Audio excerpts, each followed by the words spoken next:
Kepala Divisi, silakan. Assalamualaikum warahmatullahi wabarakatuh. Selamat pagi. Mohon maaf, saya masih di gedung A.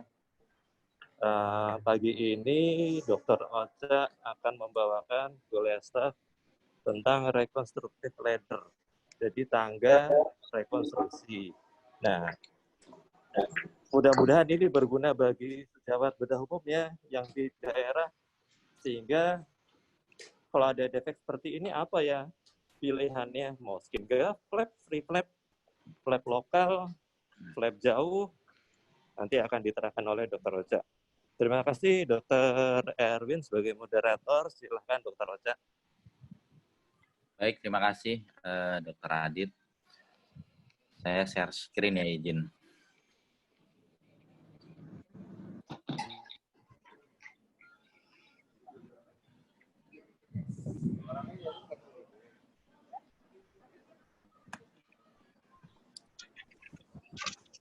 Ya, jadi selamat pagi Kepala Departemen, KPS, Prodi Bedah Umum, kemudian para guru-guru senior, Dr. Adit Kepala Divisi, teman-teman sejawat, adik-adik, teman-teman trainee dengan adik-adik residen.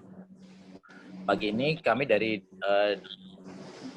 Divisi Bedah Plastik berkesempatan untuk menyampaikan sedikit kuliah staf mengenai apa yang ada di pekerjaan kita di prodi atau bedah plastik. Nah, sorry sebentar. Saya ulang.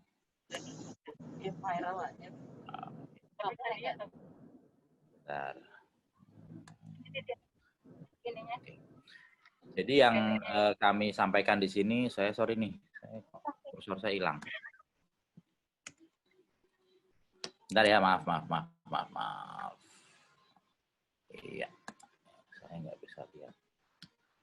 Jadi di kesempatan ini kami akan menyampaikan suatu topik mengenai reconstructive ladder.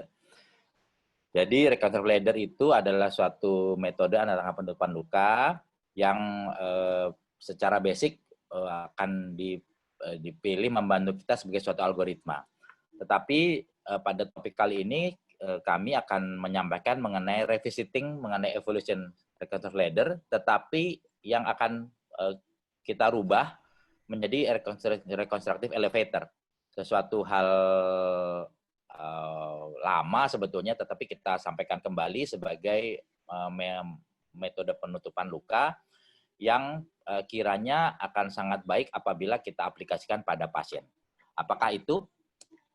Nah, operasi di FKW dan RSM ini itu adalah operasi yang tidak mau adalah operasi yang sangat besar, yang merupakan suatu rujukan dari berbagai daerah, kita saling bekerja sama, dan ini yang terjadi.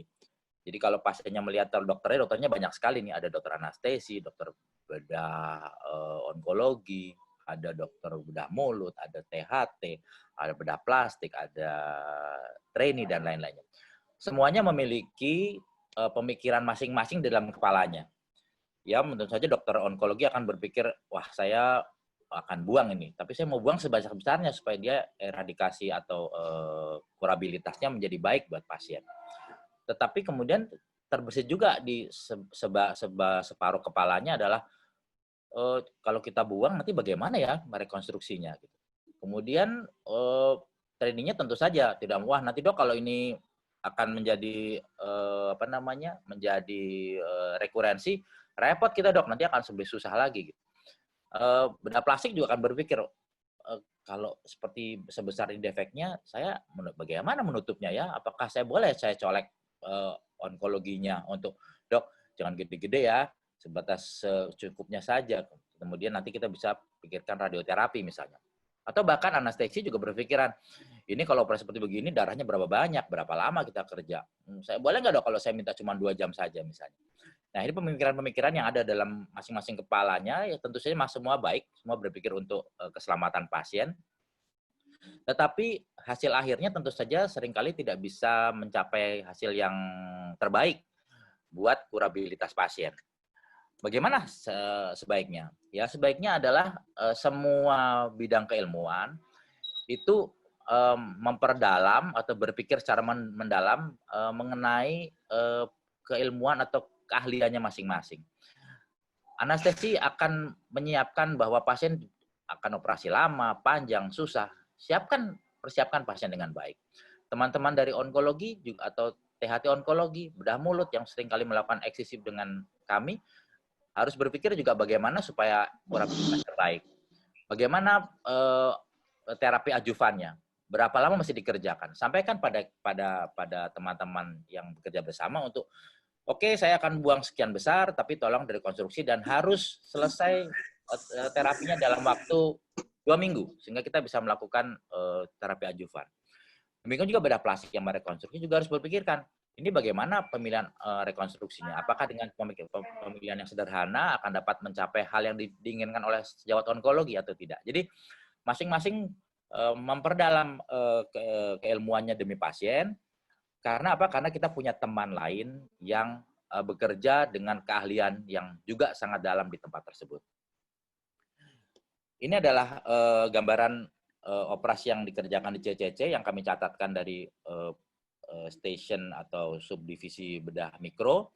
Ada 137 pasien pada tahun 2018 sampai 2019, yang 88% adalah kasus kolaborasi. Terbanyak dari onkologi, terima kasih dari teman onkologi yang bekerja sama dengan kami sehingga memberi kesempatan pada kami untuk melakukan rekonstruksi, menambah pengalaman, dan memberikan kesempatan kami untuk memberikan yang terbaik buat pasien. Kemudian teman THT juga demikian sudah bekerja sama dengan kita. Ada teman dari kardiak dan thorax surgery dengan defek-defek leher yang luar biasa. Kemudian ada bedah mulut, juga ada teman dari bedah plastik dari subdivisi lain, dari kraniofacial, dari onkolog wound and onkoplasti dan sebagainya. Kemudian pada selama 6 tahun kami sudah melakukan operasi 289 pasien yang kami catatkan. Kurvanya ya sekitar antara 43 sampai 50-an pasien per tahun. Tetapi pada tahun 2019 itu terjadi peningkatan yang cukup pesat. Mudah-mudahan ini adalah karena kami mendapat kesempatan untuk bekerja sama dengan teman-teman dari keilmuan lain untuk melakukan rekonstruksi yang terbaik buat pasien. Atau memang trennya adalah pasiennya menjadi lebih banyak. Artinya semuanya datang ke RSCM karena percaya bahwa di RSCM punya tim yang hebat yang akan membantu semua pasien. Dan sebetulnya ada satu lagi yang hal penting di balik itu adalah dari kami rekonstruksi bedah mikro, kami mulai membangun tim yang makin solid, makin baik. Tim bedahnya sendiri dengan 2 orang junior kami, kemudian ada tim dari anestesi yang sudah bersabar membius pasien kita, kemudian tim perawat yang membagi shift-nya dengan sangat baik sehingga operasi berjalan dengan nyaman, keberhasilan makin baik dan pasien mendapatkan hasil yang terbaik. Harapannya sih sebetulnya pada tahun berikutnya kita akan bisa meningkat lagi, cuman adanya COVID ini tentu saja ini cukup menjadi masalah. Bagaimana sih kondisi keadaan RSCM ini dibanding dengan hospital lain? Darmais sebagai pusat kanker, bedah plastiknya tercatatkan sekitar 60 pasien per tahun. Kemudian di RSPAD, Rumah Sakit PON juga mengerjakan operasi bedah mikro. Fatmawati juga demikian. Center pendidikan lain seperti di Sutomo, di Surabaya, kami catatkan dari laporan fellowship yang ada di sana, itu tercatat sekitar 50 pasien. Jadi sebetulnya kita cuma punya kasus yang cukup banyak. Mudah-mudahan ini menjadi suatu prestasi buat departemen kita. Sekaligus sebetulnya ini suatu langkah awal yang disiapkan di mana suatu ketika prodi bedah plastik atau kolegium bedah plastik akan mendidik program SP2 yang antara ada operasi bedah mikro. Diharapkan dengan jumlah kasus yang cukup ini kita akan kedatangan tamu-tamu yang mudah-mudahan akan memberikan wawasan lebih baik, memberikan feedback yang baik pada kita, sehingga kita tidak menjadi mercusuar di tempat kita sendiri yang tidak mendapatkan feedback dari teman-teman dari luar.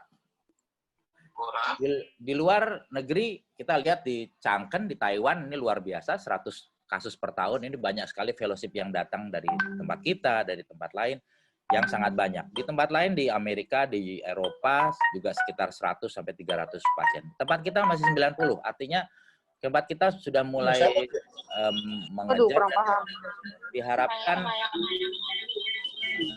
diharapkan adalah kita akan meningkat. Harapannya tadinya dengan 90 di tahun kemarin, mudah-mudahan tercapai 150 pasien. Jadi kita juga sambil pelan-pelan, mau dong dok, kita operasi pasiennya, kita kerjasama, kita meeting bersama, dan sebagainya, dengan harapan akan bisa mencapai hal tersebut. Dan targetnya adalah diharapkan kita akan bisa mendekati keadaan teman-teman di center-center di dunia, dan menjadi tempat pendidikan buat pendidikan subspesialis di tempat kami. Nah, kita mulai dengan apa yang dilakukan dengan terapi rekonstruksi. Gilis ini seorang yang sangat top, seorang model di bedah plastik, menyampaikan 10 prinsip yang beberapa hal ingin kami sampaikan dan mudah-mudahan bisa diadop oleh teman-teman yang sedang belajar ataupun sebagai feedback pada kami sendiri. Yang penting, yang terutama adalah nomor 1, to sort of make a plan. Jadi buatlah perencanaan dengan baik. Perencanaan ini adalah perencanaan yang mendalam di tiap-tiap keilmuan, direncanakan dari awal, kemudian kita meeting bersama. Meeting untuk mendapatkan kejelasan. Kenapa? Karena kalau tidak ada pertemuan yang baik, ujuk-ujuk teman dari onkologi pembuang massa tumor itu melakukan eksisi, ternyata harusnya tidak kena tulang, ternyata kena tulang. Kita tidak punya plat misalnya, kita tidak punya modalitas lain, kita punya waktu yang pendek misalnya. Itu sangat merugikan dan tidak membuat hasil yang baik buat pasien. Sehingga kita perlu buatlah plan masing-masing dan kita meeting, bertemu, supaya kita bisa melakukan pelayanan buat pasien secara maksimal. Kemudian nomor 3, kalau kita melakukan rekonstruksi, usahakanlah kembalikan pasien dalam kondisi yang normal. Normal position. Normal position itu tidak hanya sekedar normal dari luar, tertutup kulit misalnya. Tetapi bagaimana framework, bagaimana fungsi oklusi misalnya pada head and neck reconstruction. Dan berbagai hal lain yang akan nanti kita akan sampaikan yang kita sebut sebagai replace tissue like with like. Kemudian hal yang lain nomor 7, selalu pikirkan lifeboat. Tidak menjamin bahwa operasi di tangan kita ada keberhasilannya. Operasi di tangan bedah plastik rekonstruksi, bedah mikro misalnya yang sudah pakai mikroskop akan menjamin 100% keberhasilan. Alhamdulillah di tempat kita berhasilan bergerak dari 92% dan pada tahun ini menjadi 95%. Dan itu mudah-mudahan menjadi modalitas kepercayaan buat teman-teman untuk bekerja sama dengan kita. Tetap ada 5% yang tidak berhasil. Karena itu kita mesti buatkan lifeboat, perencanaan lifeboat. Bagian membuat lifeboatnya nanti saya akan sampaikan pada algoritma. Kemudian jangan melakukan rutinitas. Misalnya semua pasien dengan defek pipi itu berarti semua pasien akan kita forehead flap karena kita sedang butuh modalitas atau belajar forehead flap. Forehead flap terus begitu. Semua pasien punya kekhasan masing-masing. Ada yang kepalanya tidak lebar, ada yang daerah dadanya mungkin dapat pakai sebagai donor yang baik, dan lain-lain. Sampaikan juga tanyakan pada pasien bagaimana keinginan pasien. Jadi kembali lagi pada diskusi antara kebutuhan pasien dan apa yang kita miliki. Jadi jangan buatkan rutinitas karena itu sangat merugikan pasien. Nah, ini anak tangga penutupan luka yang kita kenal. Saya akan mereview kembali. Ini ada namanya secondary intention. Pasien itu didiamkan saja, lukanya dia akan menutup creeping dari epitel dari tepi menuju ke tengah. Ada primary closure, Kalau tidak bisa di primer, maka di delay seperti beberapa pasien-pasien yang sulit yang terakhir kita dapatkan. Kemudian ada negative pressure assisted wound healing. Kemudian kalau tidak bisa itu juga baru pikiran skin graft. Tentu semua dengan syarat-syaratnya. Misalnya skin graft, ya tentu saja bednya masih well vascularized. Tidak ada skin graft yang ditempel dengan bed yang masih infected, yang masih setengah-setengah. Jangan, karena sayang. Skin graft pasti akan lisis apabila dia tidak well vascularized. Jadi pilihlah syarat-syarat yang harus dicapai dalam kita melakukan rekonstruksi. Naik lagi ke local flap, bisa dengan local flap, rotation flap, local flap dengan muscle flap, distant flap, sampai dengan vascularized free flap. Atau bahkan sekarang ini di center luar, di Amerika, di Prancis, sudah menggunakan vascular composite allograft. Apa itu? Seperti face transplant. Dasarnya sama, adalah vascularized free flap, tetapi berasal dari subjek yang berbeda. Nah, anak tangga penutupan luka ini kita mulai dari bawah. Skin graft sangat baik, contoh pada sebelah kanan skin graft sangat baik, tetapi pada persyaratan-persyaratan yang harus dipenuhi. Bed lukanya mesti well vascularized, graftnya juga dipilih yang baik, kemudian bagaimana menanamnya dan sebagainya. Jadi masing-masing memiliki keunggulan, tetapi juga memiliki syarat-syarat. Nah, guru kami dulu menyampaikan bahwa makin di bawah ini sebetulnya makin gampang. Sebenarnya saja didiemin aja. Harimau di hutan juga kalau punya luka dia akan sembuh sendiri. Tetapi buat manusia makin ke bawah akan memiliki komplikasi yang makin hebat. Kalau di secondary intention dia bisa terjadi parut hipertrofi, akan jadi kontraktur. Kemudian merawatnya lama,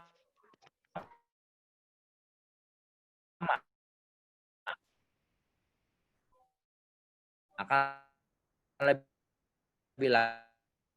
Tapi dengan kita menaik ke atas, maka yang dimulai suatu hal yang biasa dalam proses belajar. Tetapi harus ada support dari seorang senior untuk bisa mendampingi sehingga tetap dalam koridor operasi yang sama. Kemudian makin ke atas tentu saja karena makin sulit, tetapi hasilnya akan makin baik. Bisa diprediksi seperti saya sampaikan sebelumnya. Bahwa teknik yang sulit, kita bisa prediksi 2 minggu kita bisa kemoterapi. Karena healingnya akan lebih cepat. Itu salah satu contoh atau prinsip dari contrast leader. Nah, ini contohnya pada local flap merupakan reconstruct leader bagian tengah bawah yang masih bisa kita moderator tolong dong, Roy suruh di-mute dong. Hostnya tolong, boleh.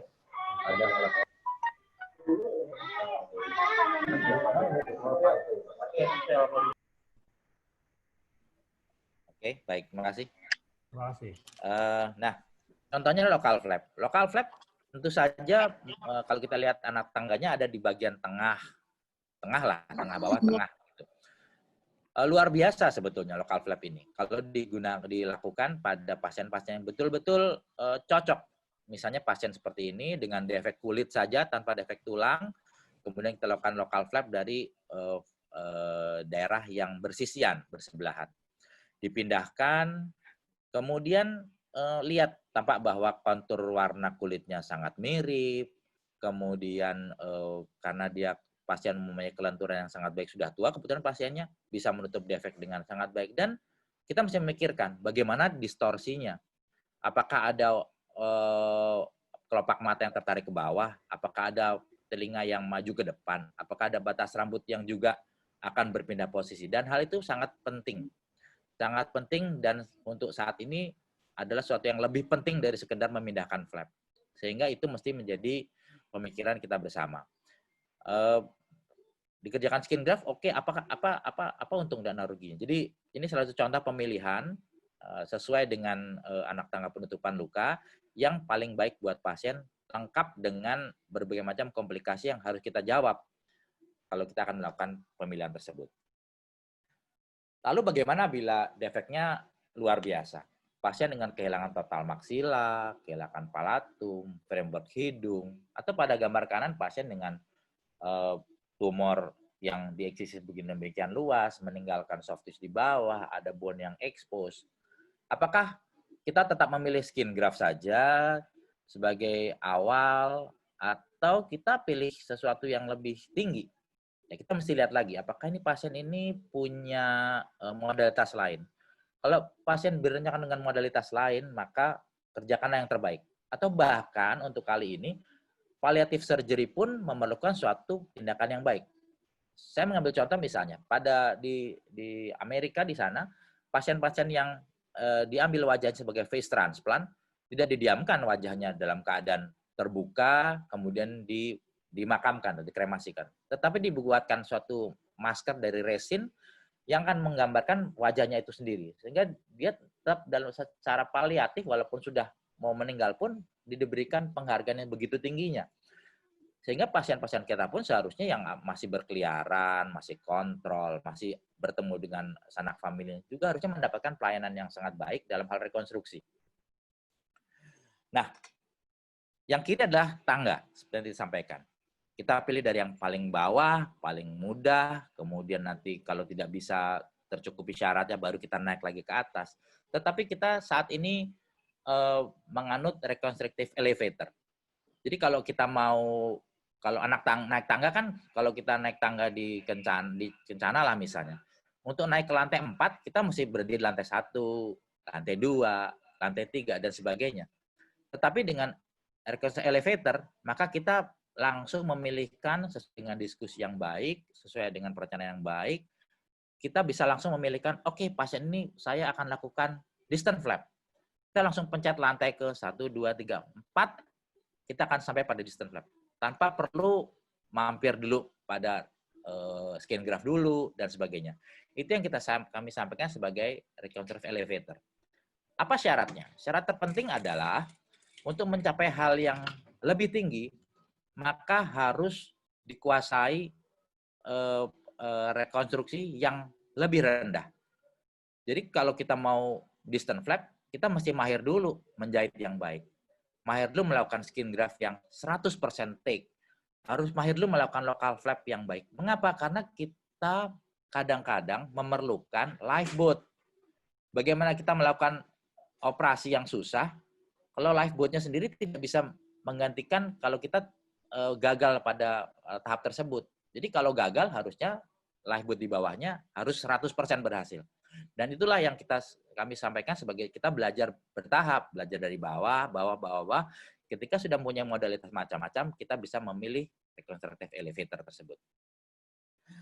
Nah, masuk kepada mikro, saya ingin mengingatkan, memberikan pencerahan sedikit. Menggerak mikro adalah memindahkan jaringan yang terdiri dari kulit, otot, saraf, atau tulang, atau berbagai komponen dalamnya dengan mempertahankan atau membawa pembuluh darah yang menghidupinya ke bagian lain. Kemudian disambungkan ke pembuluh darah yang berdekatan, yang pembuluh darahnya berkisar ukuran 1-2 mm.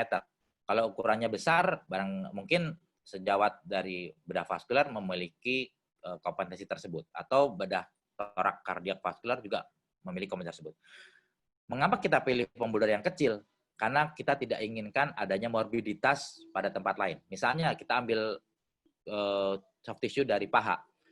Nggak bisa kita ambil arteri femoralis yang kita akan sambungkan. Kita mencari pembuluh darah yang kecil yang menghidupinya, ada yang namanya perforator, kemudian telusuri sampai dengan lebih proksimal, dan berhenti. Jangan kita teruskan lagi sampai aorta abdominal baru kita sambung. Itu suatu yang sangat tidak mungkin dalam rekonstruksi karena morbiditasnya menjadi sangat besar. Nah, operasi yang sangat kecil ini tentu saja harus belajar pelan-pelan, tetapi ide ini adalah ide yang menunjukkan bahwa kita sangat perhatian pada morbiditas. Morbiditas harus seminimal mungkin. Bagaimana dengan contoh-contoh yang ada di tempat kami? Ini teman sejawat dari onkologi melakukan eksisi luar biasa, bebas tumor, tetapi mengangkat maksila, mengangkat mukosa, mengangkat soft tissue luar. Wah, dengan semangat kami waktu itu berencana untuk melakukan fibular flap dengan jaringan kulitnya. Ternyata luar biasa, bagian luarnya sangat hilang, sangat besar. Terpaksa kami melakukan 2 flap fibula, flap kulit, dan flap kulit bagian luar. Apa yang bisa didapatkan dari sini? Mengapa begitu pentingnya rekonstruksinya begitu sulit? Replace tissue like with like. Maxilla adalah bone sebagai framework. Bisa digantikan dengan plate misalnya. Tapi itu bukan replace tissue like with like. Itu adalah level yang sedikit di bawahnya. Kita gantikan dengan bone. Pasien punya fibula kiri dan kanan, punya scapula, punya ilium yang bisa kita gunakan sebagai bahan rekonstruksi. Oleh karenanya pasien berhak untuk mendapatkan rekonstruksi yang terbaik. Maxilla ganti dengan tulang fibula, soft tissue-nya, mukosnya ganti dengan kulit yang akan berubah dengan menjadi mukosa dalam perjalanannya karena seringkali lembab dan basah, kemudian luarnya diberikan kulit luar sebagai penutup. Pasien diharapkan bisa menjalani hasil rekonstruksi dengan baik, bisa bepergian ke sekitarnya, dan apabila perlu dilakukan terapi adjuvan, dapat dalam 2 minggu bisa lakukan terapi adjuvan. Bagaimana dengan rekonstruksi mandibula? Demikian juga mandibula, kita lihat bahwa mandibula ini seringkali menjadi lahan operasi dan rekonstruksi teman-teman sejawat sekalian. Yang ingin kami sampaikan adalah kalau kita punya massa tumor intraoral seperti pada gambar kanan atas, kita lihat bahwa massa tersebut menginfiltrasi mukosa gingiva. Artinya gingiva pun mesti diangkat. Gingiva yang diangkat berarti dia kehilangan soft tissue. Tidak bisa kita mencuri pipi untuk menutup tempat tersebut atau mencuri lidah untuk menutup tersebut. Kasihan pasiennya. Lalu kita mesti melakukan rekonstruksi kulit atau mukosa daerah tersebut. Nah, kami melakukan rekonstruksi dengan fibula osteokutan. Jadi ada fibulanya sebagai pengganti mandibula dan kulitnya diisi untuk mengisi gingiva yang tadinya hilang. Sehingga pasien mendapatkan rekonstruksi yang tissue like with like, kembali seperti hampir mirip dengan sebelumnya. Kemudian pasien kita evaluasi dengan 3D scanner pada gambar sebelah kanan, dinilai apakah selain fungsinya, apakah penampakan juga baik, sehingga tujuan terapi atau eradikasi tumor maupun mengembalikan pasien pada lingkungannya akan bisa tercapai. Kemudian pada tumit juga demikian. Tumit merupakan tempat weight bearing, sehingga tidak bisa dilakukan penutupan yang begitu sederhana. Karena kalau kita gunakan skin graft dia akan lecet. Apapun dengan modalitas lain, dengan tidak misalnya dengan busa misalnya di tangan. Dia butuh kulit yang durable. Kulit durable hanya bisa didapat dari flap. Flap lokal masih bisa regional bisa dikerjakan seperti sural flap dengan mobilitas di betis. Tapi kebetulan kami memiliki kesempatan untuk melakukan free flap dengan anterolateral thigh yang cukup tebal, durable, pasien bisa berjalan tanpa ada lecet-lecet pada daerah tumit karena kulit yang durable. Pada tulang panjang bagaimana? Tulang panjang juga demikian, sekarang banyak sekali modalitas sampai dengan stem cell. Tapi kalau tulang panjangnya hilangnya cukup panjang bagaimana? Kami mereplace kembali tissue like with like. Kulitnya kita carikan kulit, kemudian tulangnya kita carikan tulang. Kita berikan tulang dan pasien dalam 1 tahun sudah bisa menggunakan kakinya full weight bearing tanpa menggunakan krek atau alat bantu. Rekonstruksi payudara. Payudara ini seringkali menjadi problem pada perempuan. Kebetulan saya tidak punya payudara, jadi agak susah. Tapi katanya payudara yang termutilasi ini pasien menjadi masalah karena pasiennya katanya malu pada suami kalau mesti membuka bajunya dengan hal tersebut. Kemudian kulit yang tipis tentu saja kalau pasien tidur tengkurap itu nyeri, sakit. Lawang sebelahnya ada bantalan, sebelahnya tidak ada bantalan, terus dia akan sakit. Lecet, mudah lecet-lecet. Kemudian kadang-kadang pasien ingin ke pesta dengan penampilan sangat baik, pakailah dia busa, pengganjal. Tapi selalu ada kekhawatiran bagaimana kalau tiba-tiba busanya mencotot keluar, lepas keluar. Oleh karena itu kita mesti rekonstruksi pasiennya. Tentu saja rekonstruksi ini harus didasari dengan apakah eradikasi tumornya sudah terlaksana dengan baik. Jadi ini perlu kerjasama sangat baik dengan teman-teman dari onkologi maupun kadang-kadang teman dari KHOM yang melakukan terapi non operatif pada pasien, agar pasien juga tidak mendapatkan iming-iming hasil rekonstruksi yang lumayan, kiri dan ada massa di payudara barunya, tetapi kemudian menyimpan tumor.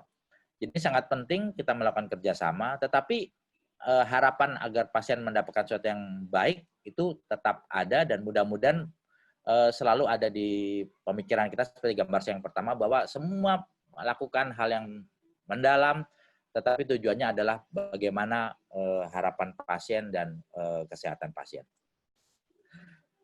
Kadang-kadang pada payudara yang kecil pun dipikir di skin graft saja ya barangkali, tapi kita perlu volume, kemudian seperti gambar begini kan juga agak nggak enak. Kita perlu rekonstruksi nipple area kompleks dengan berbagai flap dan skin graft misalnya, atau bahkan revisi scar sekarang tidak baik. Ini mesti kita evaluasi, kita tanyakan pada pasiennya inginnya seperti apa. Kadang-kadang pasien begini saya sudah cukup lah dok, tapi kita harus mendalami apa sih yang mengganjal pada pasien, bagaimana ketakutan dia terhadap tumornya dan lain-lainnya. Itu sangat penting, dan rekonstruksinya mudah-mudahan menjadi harapan yang sangat baik buat pasien maupun buat dokter onkologinya, karena memulai mutilasi payudara seakan-akan nanti menjadi suatu dosa besar, karena itu akan meninggalkan kecacatan yang dirasakan oleh pasien baik dari payudaranya maupun di pikirannya dia. Limfedema juga dapat dilakukan terapi fungsional. Jadi limfedema ini kan kegagalan dari pembuluh limfatik untuk mengalirkan alirannya ke arah proksimal.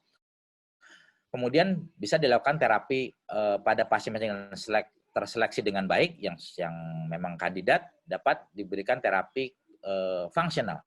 Artinya apa? Artinya kita kembalikan si aliran limfatik itu ke arah proksimal. Bisa memberikan lymph node transfer. Kita sediakan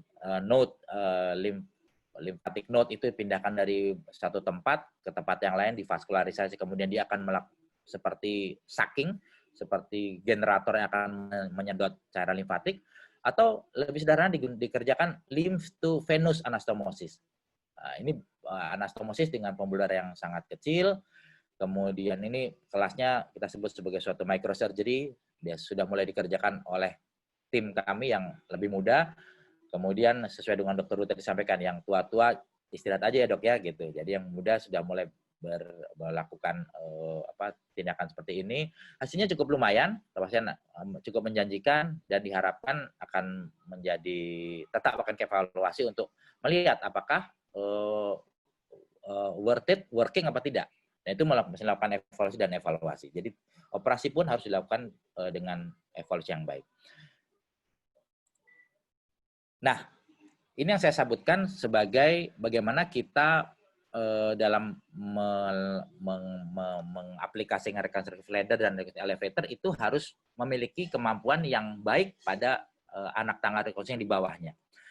Dengan semangat kita melakukan rekonstruksi pada pasien Dr. Wur dengan defek di leher dengan ALT free flap. Pembuluh darahnya sangat besar karena cabang dari karotis, flow-nya luar biasa, kami lakukan flap. Tetapi ternyata ujung dari flap itu kompromis. Macam-macam penyebabnya, bisa karena vasospasme, bisa karena banyaklah penyebabnya yang kita sama-sama evaluasi. Tapi harus diselesaikan ini, bagaimana kita mengembalikan pasien ini ke lingkungannya, apalagi kita balikan ke Dr. Wur. Wah, memalukan ini. Nah, untuk itu kita mesti melakukan sesuatu. Free flap lagi, kita lihat pasiennya perlu apa tidak. Kita masih punya modal lain apa tidak. Kita lihat ternyata bahunya pasien sebelah kanan masih baik. Cukup luas. Diperiksa loose. Baiklah, kita akan melakukan rekonstruksi turun dari free flap yang katanya memiliki superioritas, kembali kepada local flap. Kita lakukan transpositional flap, dan pasiennya bisa kembali fungsional dengan baik, penampakannya dengan baik. si jaringan matinya juga hilang, sehingga bisa kembali pada lingkungannya. Mudah-mudahan sudah diterima dokter Wur kembali nih pasien. Nah, juga pada pasien-pasien dengan tumor yang besar, sinonasal tumor, dokter mata melakukan eksentrasi bola mata. Kita lakukan apa ini? Skin graft, ada tulang, bednya tidak baik. Tidak mungkin lakukan skin graft. Kalau skin graft pasti mati. Kalau mau dilakukan adjuvan terapi, ini bisa 3 bulan baru pasien dapat adjuvan terapi. Pilih, diskusi, oke kita pencet elevatornya. Elevatornya adalah free tissue transfer, free flap. Ambil ALT free flap, disambungkan, dan jadilah pasien seperti ini. Tetapi kemudian pasien kalau jalan-jalan, dia jadi kayak badut, kata pasien. Karena aneh. Kita sudah mengusahakan, Pak, pakai kacamata, yang sebelah kanannya diburamkan. Tetapi tetap lingkungan terkecil pun tidak bisa menerima pasien. Kita ingat bahwa rekonstruksi hidung yang disampaikan oleh Menik itu adalah pilihannya yang terbaik adalah paramedian forehead flap. Alhamdulillah ini pasien dahinya lebar banget. Jadi lihat lagi kalau dahinya kecil, wah susah kita bikin hidung. Dahinya lebar, kandidat yang baik. Jadi pasien yang di free flap pun akhirnya diselesaikan di akhir agar penampilannya baik dengan paramedian forehead flap. Suatu flap regional yang sederhana, yang saya yakin ini merupakan kompetensi teman-teman bedah umum untuk melakukan hal tersebut untuk merekonstruksi pasien. Tentu saja ada hitungannya, ada macam-macam anatomi yang mesti jelas. Tapi yang ingin saya sampaikan adalah rekonstruksi yang lebih rendah pun itu tetap sangat dihargai dan memberi manfaat yang sangat besar buat pasien yang memang kandidat yang membutuhkan. Nah, dari sekian kesibukan kerumitan operasi, tentu saja kita harus melakukan evaluasi. Evaluasi itu tentu saja baru bisa dilakukan kalau kita memiliki data. Jadi data yang ada kita kumpulkan, kita kemudian melakukan evaluasi.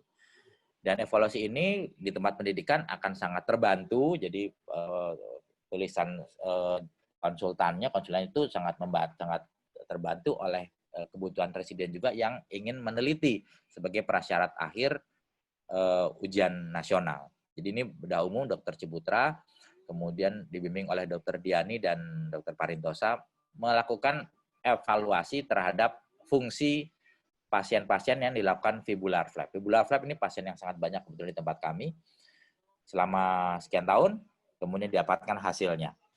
Dinilai hubungan karakteristik klinik dan fungsinya dengan sangat baik dan kemudian bisa diambil kesimpulan. Walaupun ini ada beberapa kesulitan mengenai data sehingga hasilnya tidak terlalu memuaskan, tapi ini bisa dijadikan awalan yang baik dan feedback pada kami.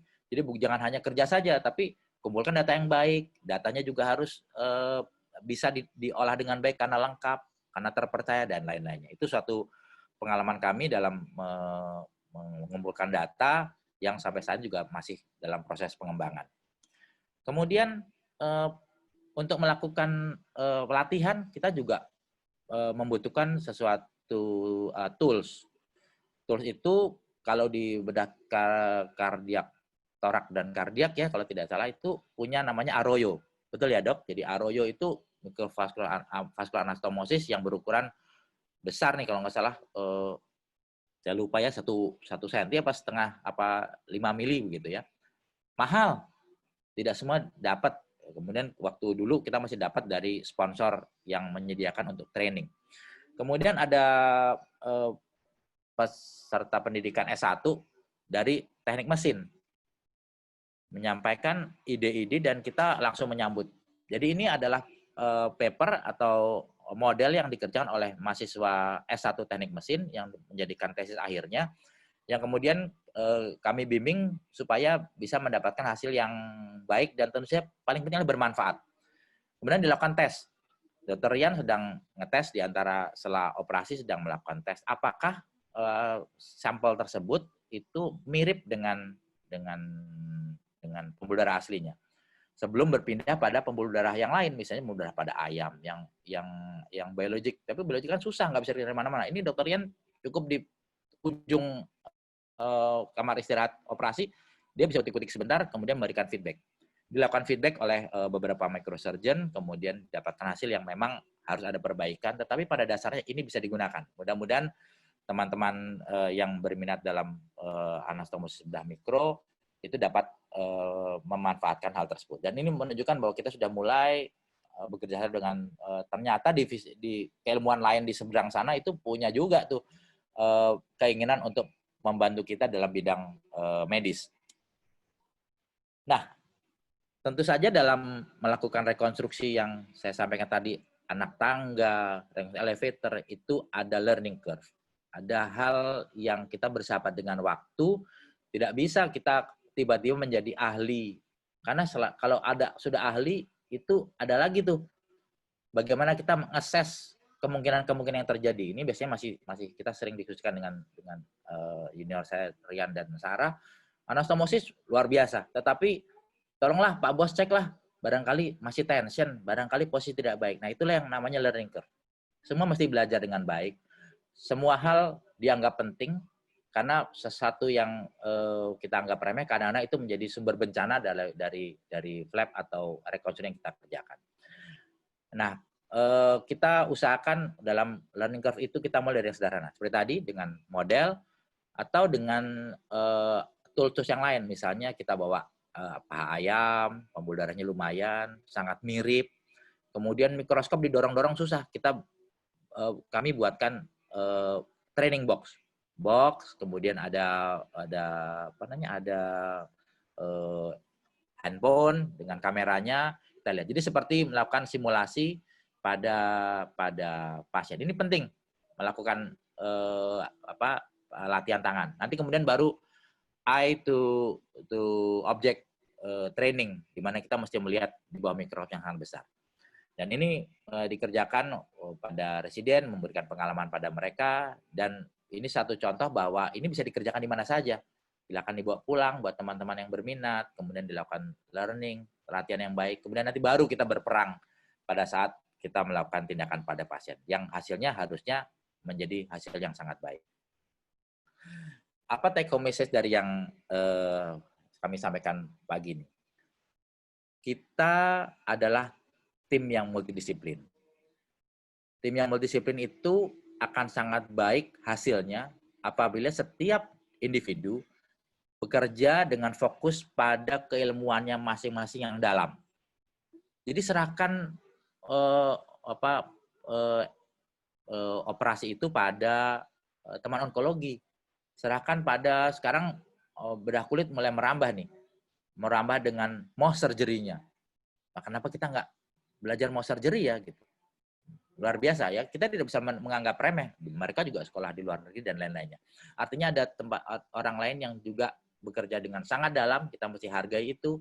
Demikian juga kita juga mesti menghargai tim rekonstruksi, mesti menghargai tim anestesi yang baik gitu. Sangat baik dan sangat menarik tuh. Saya senang nonton Grey Anatomy.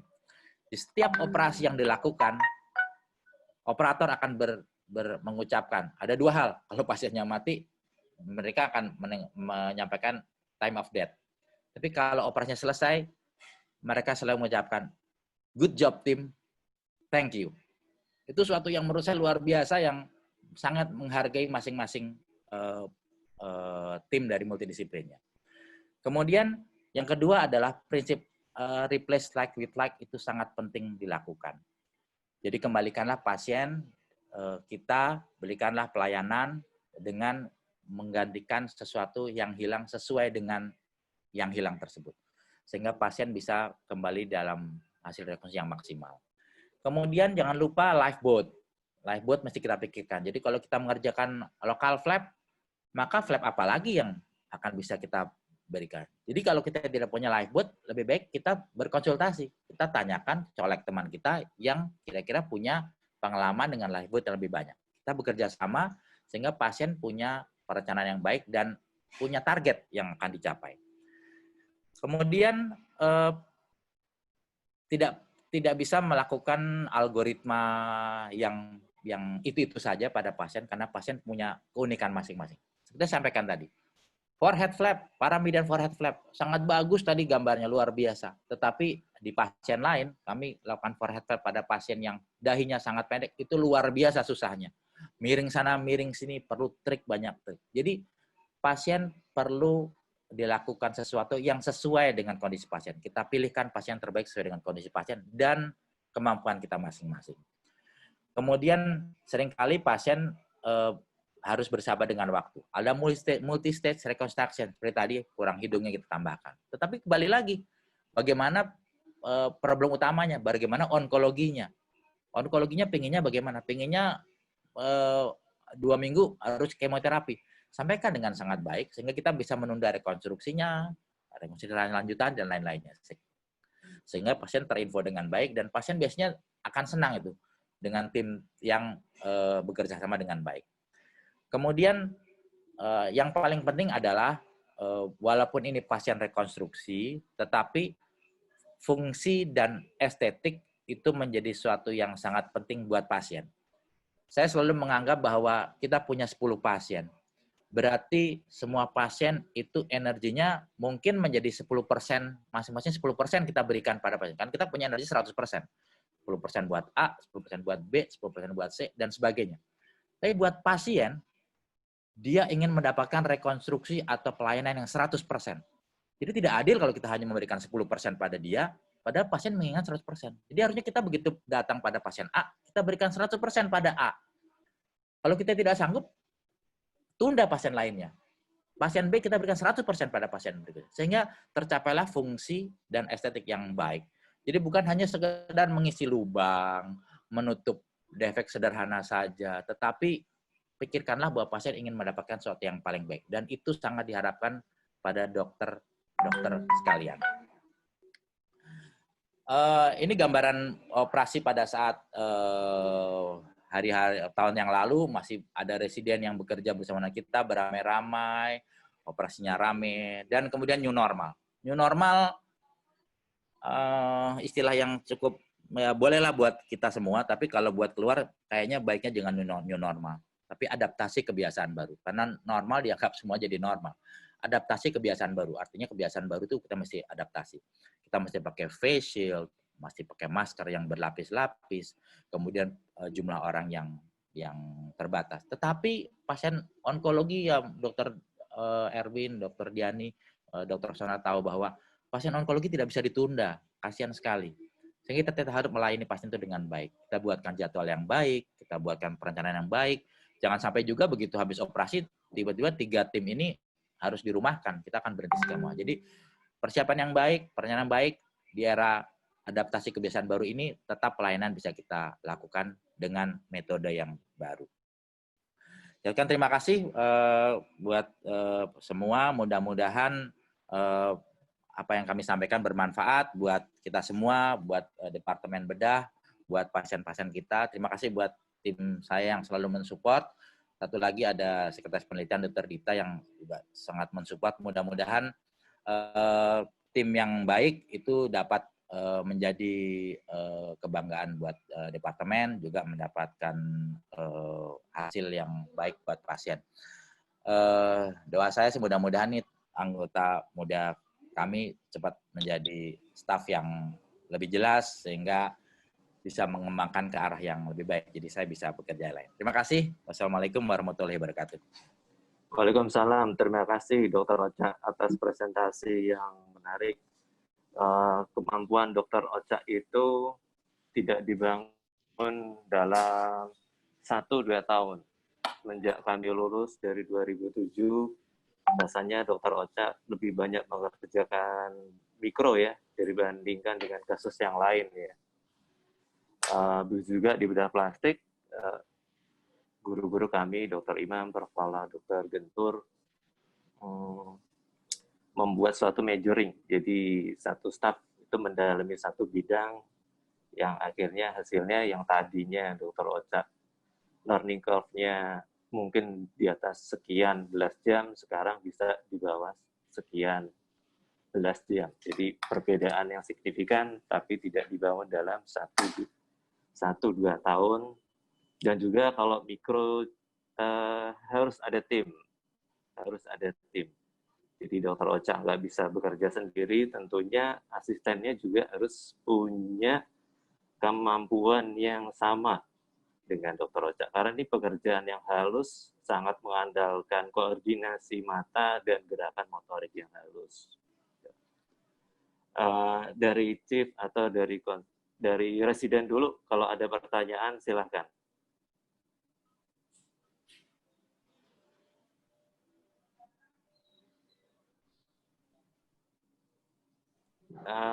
Kalau belum ada pertanyaan, mungkin Dokter Ocha bisa kasih tips gimana ya cara menyambung pembuluh darah, gimana belajarnya, apakah dari besar dulu, kemudian yang kecil, artinya mungkin pada benangnya yang 7080, baru habis itu yang 10.0, 11.0. Ya, Dokter, terima kasih. Jadi, ada namanya learning curve. Learning curve itu mesti dibangun pelan-pelan dan bersabar. Jadi bersabar dengan waktu.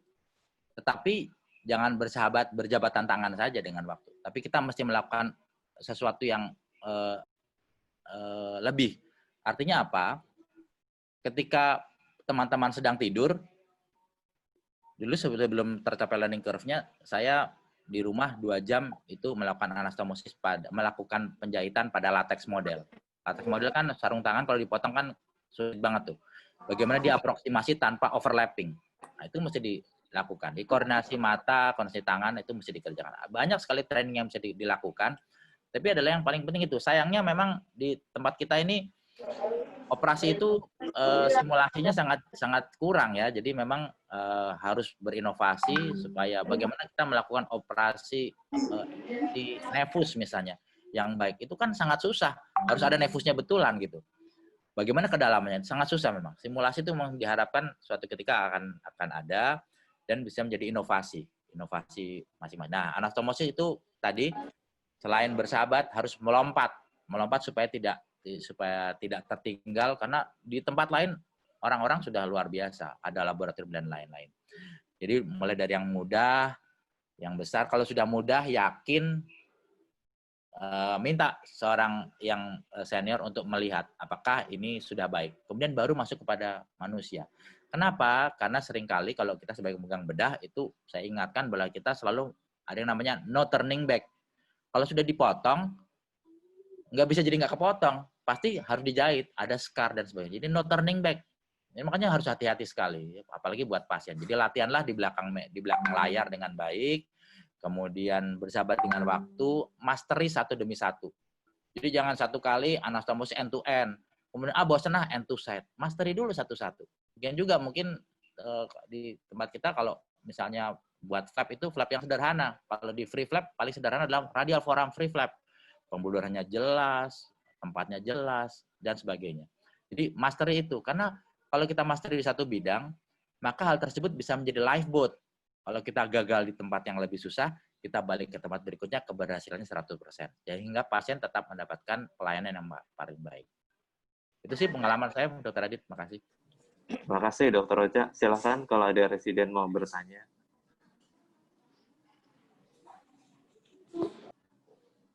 Atau trainee, silahkan.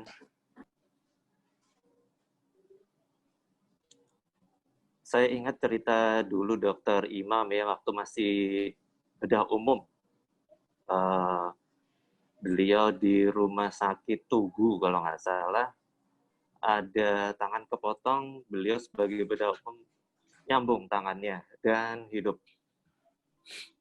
Sejak itu beliau masuk ke bedah plastik. Itu Dokter Imam waktu masih bedah umum.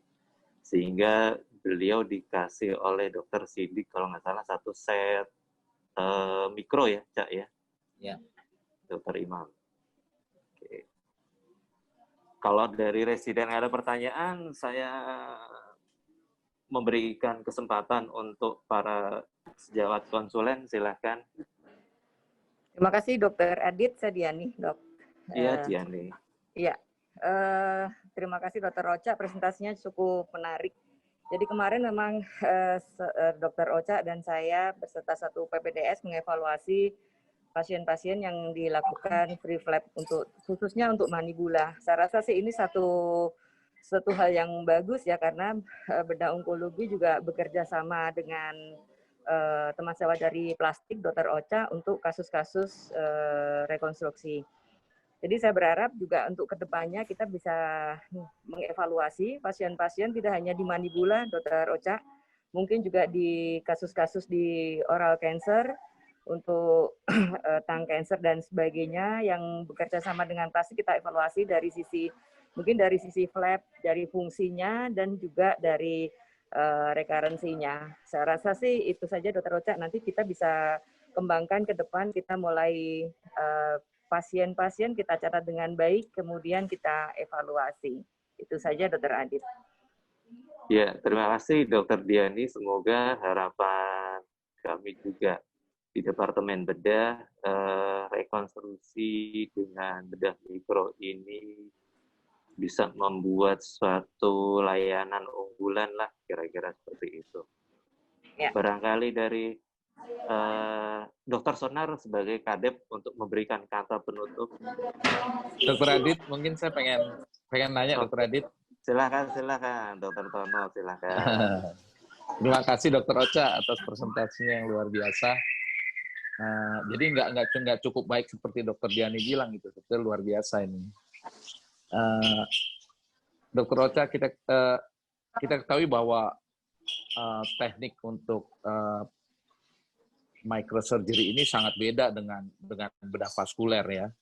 Basicnya beda, makanya terus terang microsurgery ini ditangani oleh orang-orang yang berminat di microsurgery dari bidang apapun gitu loh. Kasarnya begitu, bukan dari bedah vaskuler malahan. Nah, kalau kita di bedah vaskuler itu kita melakukan anastomosis atau apa segala, yang paling susah justru venanya gitu loh, Dr. Ocha. Nah, menurut Dr. Ocha gimana di bidang mikro nih masalah kita, untuk yang free flap tentunya, untuk trik untuk supaya anastomosis mikro kita di vena ini bisa sukses. Saya rasa itu dulu. Terima kasih Dr. Ocha. Ya, makasih Dr. Tono. Terima kasih. Ini saya belajar pembuluh darah besarnya dulu sama Dr. Tono nih, kemudian jadi mengecil pembuluh darahnya. Jadi memang problem pada flap atau pada free flap yang kita, mengapa free flap itu lebih jelas, inflow-nya jelas, kemudian outflow-nya ada vena juga yang jelas, yang kita ketahui ada pembuluh darahnya.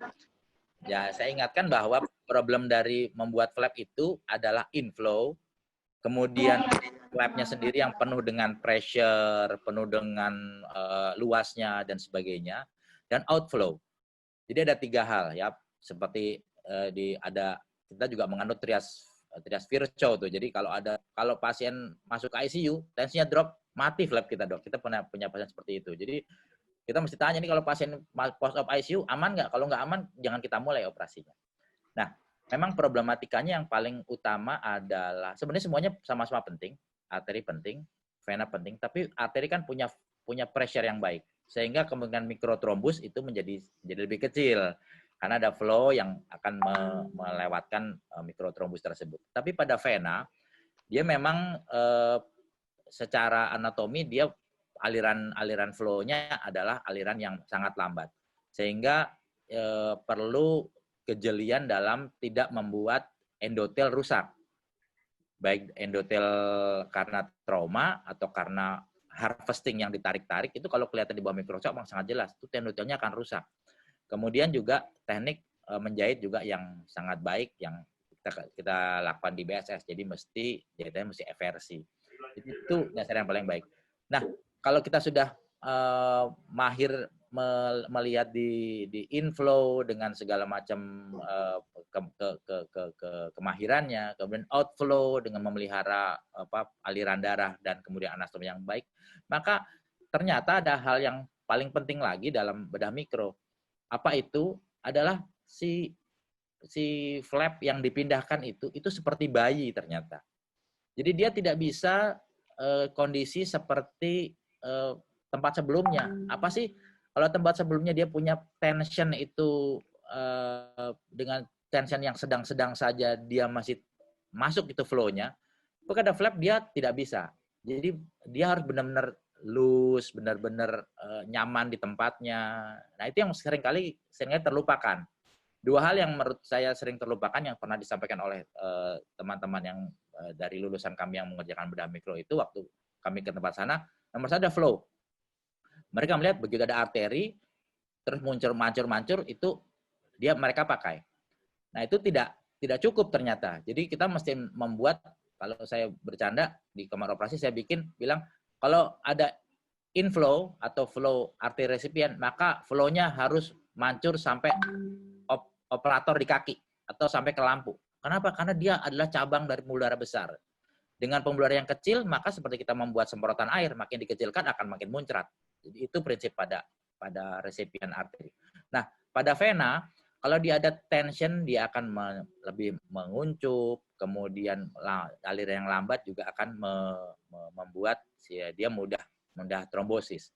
Oleh karena itu kita seringkali melihat kalau ini warnanya baik, tidak bertambah hitam, itu biasanya akan baik. Nah, flap itu kan kadang-kadang pedikalnya ditutup. Jadi kita kayak tebak-tebakan nih. Memang ada macam-macam modalitas seperti Doppler, terus implantable Doppler, kemudian ada yang canggih lagi misalnya dengan Eudocyanin Green yang akan melihat inflow dan outflow. Tapi yang paling penting secara klinis adalah kita selalu menjahit semua, kemudian tanpa anastomosis kita jahit belakangan.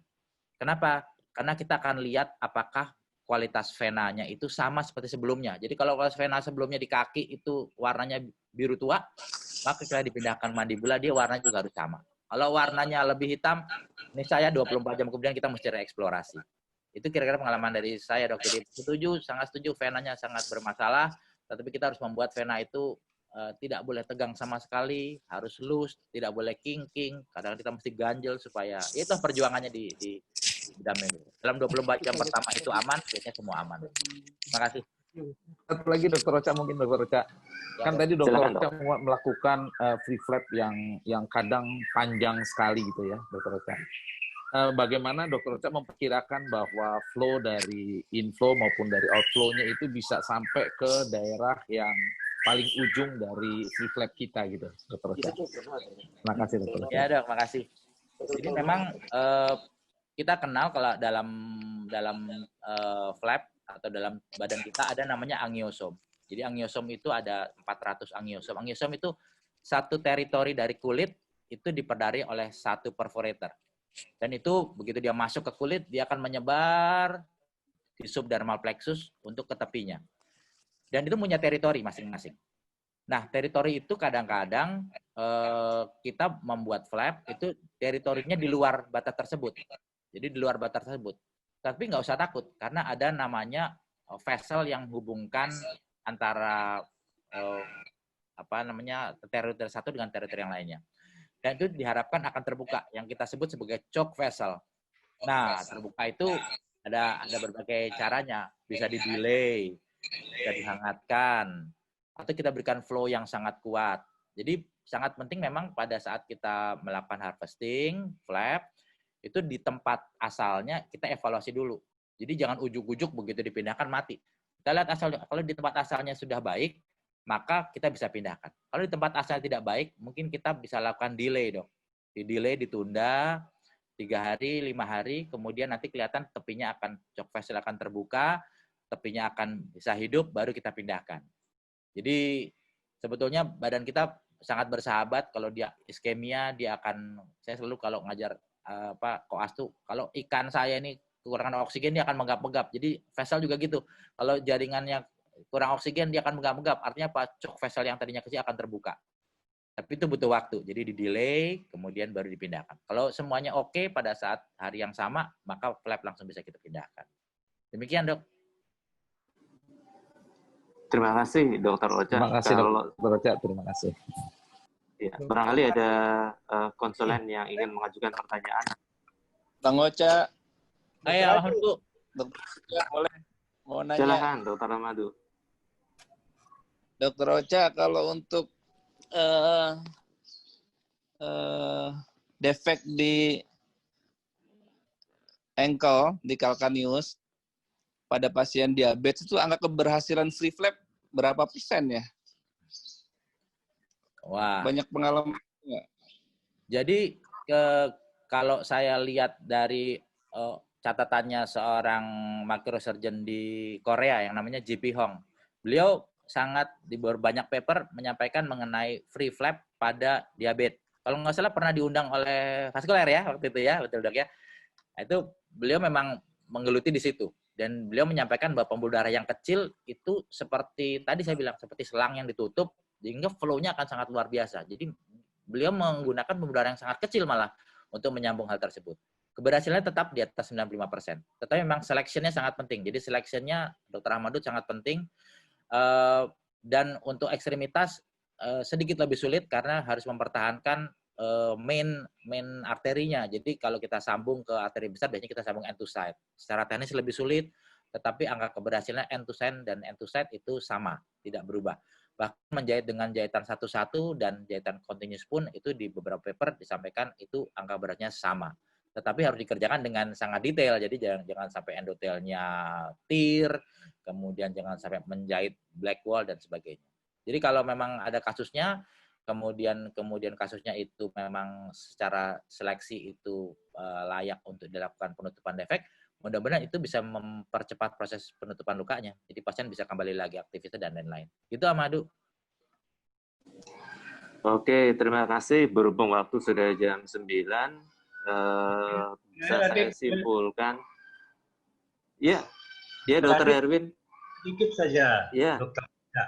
Hanya pendapat saja, Dokter Ocha. Kita tahu microsurgery atau free flap ini kan dapat dikerjakan di semua organ. Tentunya tadi Dokter Ocha telah menjelaskan.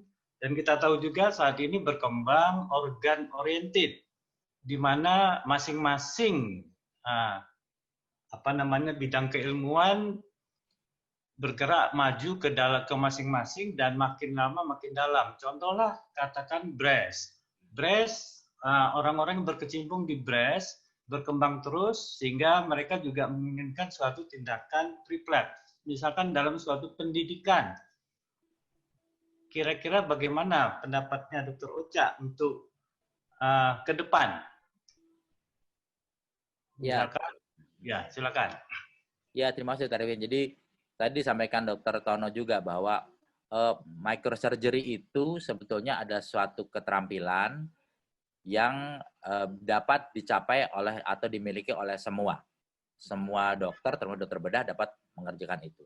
Tetapi tentu saja ada kekhususannya. Jadi ada kekhususannya, ada konsentrasi yang tidak bisa dihilangkan. Jadi tidak bisa dicapai oleh semua orang. Misalnya mereka yang biasa bekerja dengan tangan yang sedikit lebih kasar akan sulit mengerjakan operasi bedah mikro karena akan saya bilang tadi barang yang namanya bayi kecil itu akan menjadi rusak kalau dikerjakan dengan tidak hati-hati. Kemudian apakah orang itu memiliki waktu yang cukup? Jadi base-nya dia punya dasar yang waktu yang cukup. Kalau operasi sudah panjang di awal harusnya gantian tuh. Seperti kami saat ini enak itu. Saya capek, saya minta Dokter Rian. Dokter Rian kemampuannya sudah bagus. Mudah-mudahan segera akan ujian konsultannya beliau dan Dokter Sarah itu juga demikian. Jadi kalau kita capek kita punya tim yang baik. Jadi memang perlu digarisbawahi ini bukan punyanya bedah plastik saja Dokter Erwin. Jadi banyak sekali, tetapi kita mesti mengukur juga itu. Learning curve-nya seperti apa, kemudian lifeboat-nya juga punya seperti apa. Sehingga kita menjadi lengkap, karena ini kan letaknya agak di atas. Cuman bawahnya masih lengkap. Kalau bawahnya nggak lengkap, habis operasi bedah mikro, lalu pasiennya nggak punya apa-apa, pasien ditinggal. Cuma di secondary healing, nah, kurang tepat gitu. Jadi learning curve-nya dicapai dengan pencapaian-pencapaian yang bertahap, kemudian baru nanti sampai pada tingkat tertentu. Itu saya tetap menyampaikan itu boleh dikerjakan siapa saja, tetapi harus punya kompetensi yang baik dan punya kelengkapan dalam lifeboat di anak tangkap penutupan luka tadi. Begitu Dr. Erwin. Ya, saya setuju nih, Dr. Adit, saya setuju dengan statement Dr. Ocha ini ya, karena untuk microsurgery ini kita membutuhkan learning curve yang lama. Jadi harusnya hanya orang-orang yang concern terhadap microsurgery ini aja yang mengerjakan supaya outcome-nya bagus. Karena mungkin secara teknis bisa dipelajarin, tapi kalau kita bicara masalah skill, itu harus diulang-ulang. Karena kita membutuhkan waktu yang cepat ini, kerjanya nggak cuma sekedar berhasil gitu. Jadi kalau menurut saya mungkin Dr. Sonar bisa membuat tim untuk microsurgery supaya orang itu memang kerjanya di situ aja, sehingga apapun yang dikerjakan itu satu hasilnya baik, dua cepat dikerjainnya.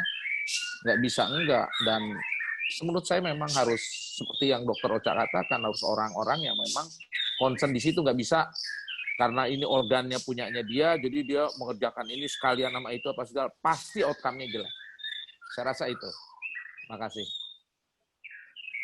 Ya, jadi tidak semua bedah plastik juga mempunyai kemampuan microsurgery yang bagus. Ya, contohnya saya mungkin cenderung kasar ya, jadi ya nggak bisa lah seperti Dr. Ocha mengerjakan seperti itu. Dari awal saya juga sudah menyadari bahwa saya nggak cocok untuk di microsurgery. Oke, berhubung waktu sudah jam 9:07, kami akhiri kuliah staff. Terima kasih pada Dr. Ocha, terima kasih Dr. Sonar selaku kadep. Wabillahi taufiq wal hidayah. Assalamualaikum warahmatullahi wabarakatuh. Waalaikumsalam. Terima kasih Dr. Ocha. Terima kasih Dr. Tono, lain kali kalau mau bicara, burungnya di-mute dulu ya.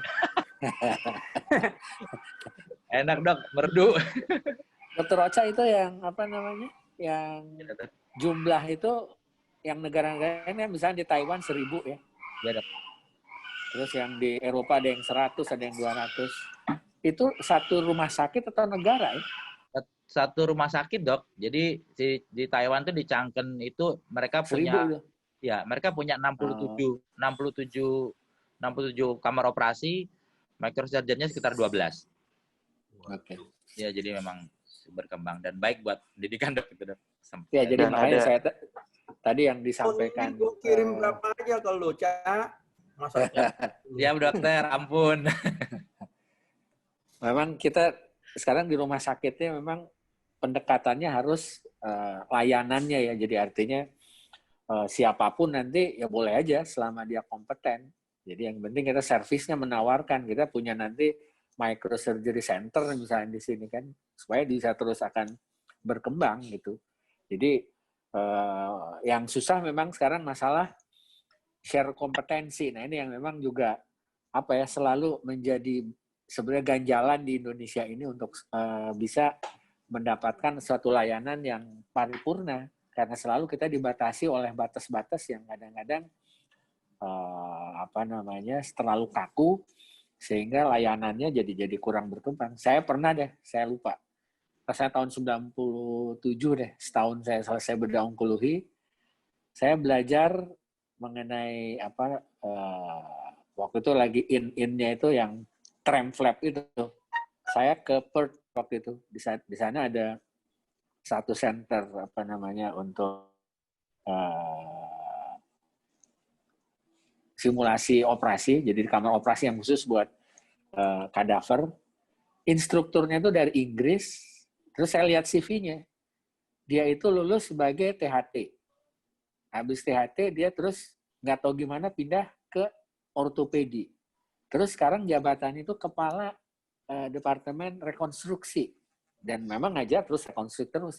Artinya kan dimungkinkan gitu kan, orang-orang tuh sesuai kompetensinya akhirnya ya dia bergerak di sini. Nah, di Indonesia kan hampir nggak mungkin.